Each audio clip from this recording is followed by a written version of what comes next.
Hey everybody, welcome to the Mana Leak. I'm John as always, and this Top 10 Thursday is the Top 10 Art of Kaladesh. The Art of Kaladesh is really interesting. I love the whole aesthetic of the set. I love the steampunk stuff and all the swirly brass and gold machinery that there is, but finding actual pieces I really liked was hard. While I like the aesthetic, there's not many individual pieces of machinery that I do really like, but I did find 10 and then some, we'll talk about that later, that I was able to make a list with. So without further ado, here's the list. Up first at number 10 is Spire Bluff Canal by Adam Paquette. It can sometimes be hard on the card level to show a huge city.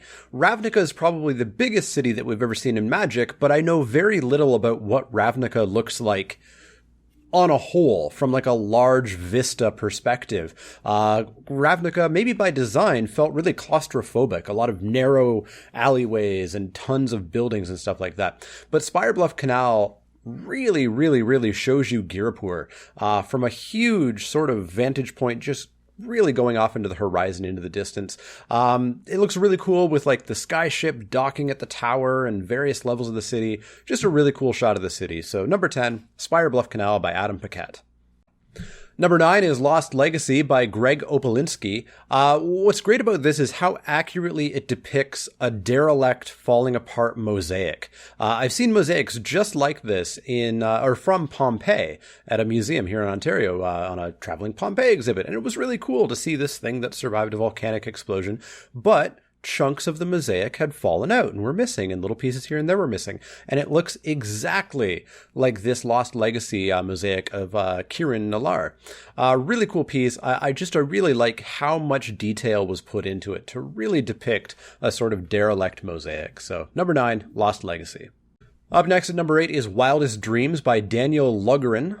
It's not super exciting, but I just really like the color of the sky and the sort of cloud gears that are there.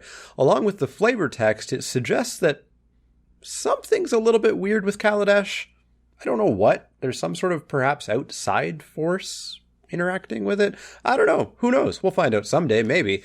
But really, just a really nice piece that I'd like a print of. It's sort of generic enough and not fantasy dragons being stabbed that it's a piece that I would actually hang up. So number 8, Wildest Dreams.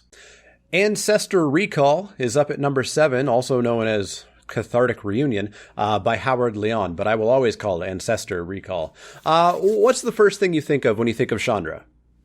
I'll bet it's her setting things on fire. The second thing? Probably setting other things on fire. We don't really see Chandra doing much other than blowing things up and her hair on fire. So seeing her not hair on fire and just kind of hugging her mom, who, they both thought they were dead for years, is just a really cool sort of other side of Chandra. And this art piece really captures that. So number 7 is Cathartic Reunion, preferably called Ancestor Recall. Number 6 is Prophetic Prism by Noah Bradley, another relatively simple piece like Wildest Dreams that just really pops. The colors, the focus of the prism, but the detail on the city in the background just makes for a really great piece. Another relatively generic piece that I would love a print of because it is, so just sort of wall worthy. I would hang it up and it would look good. So number 6, Prophetic Prism.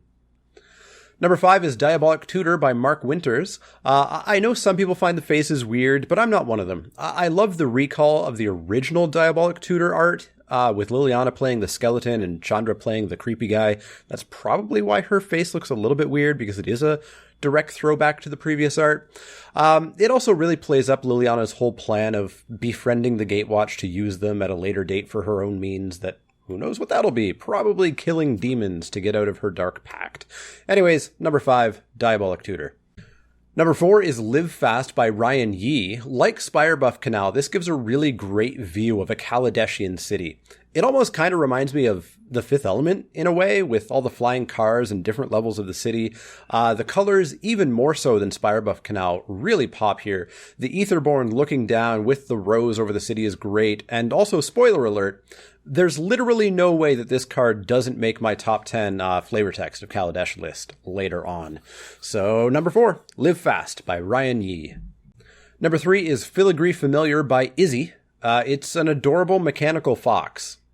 I don't think there's anything else to say about it. It's adorable. number 3 Filigree Familiar.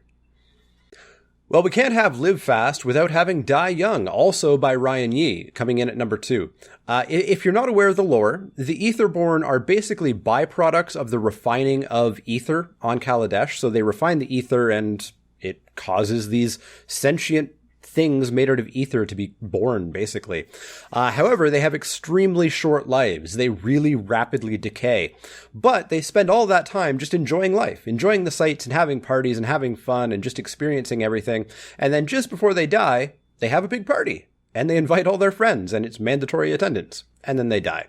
And here we see an Aetherborn, the same Aetherborn, it has to be from Live Fast. It has the rose even, just kind of withering away as the rose withers as well. So really cool story told in just 2 cards. Awesome colors, great card, or not great card necessarily, but great story, great art. Number 2, Die Young.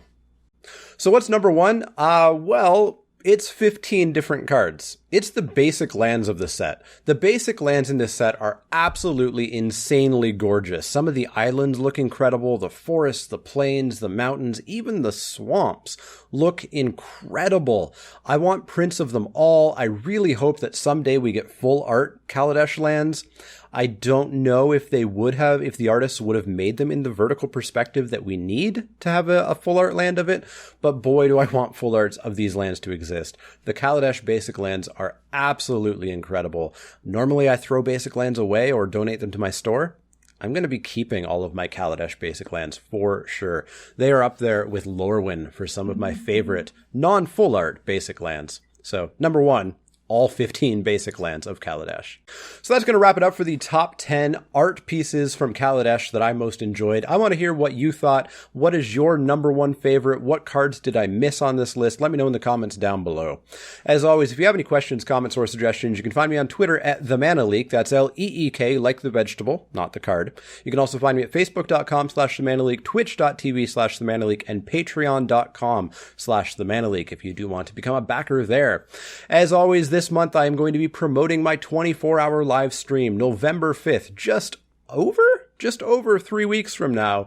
I'm going to be doing a 24-hour live stream raising money for the Children's Health Foundation here in London, Ontario. I will be playing hours of Magic, at least 12 hours, plus a number of other video games. There will be giveaways, tons of fun stuff going on there, so make sure that you do check that out and donate if you can and if you want to. As always, if you have any questions, comments, or suggestions, let me know. Otherwise, see y'all next time.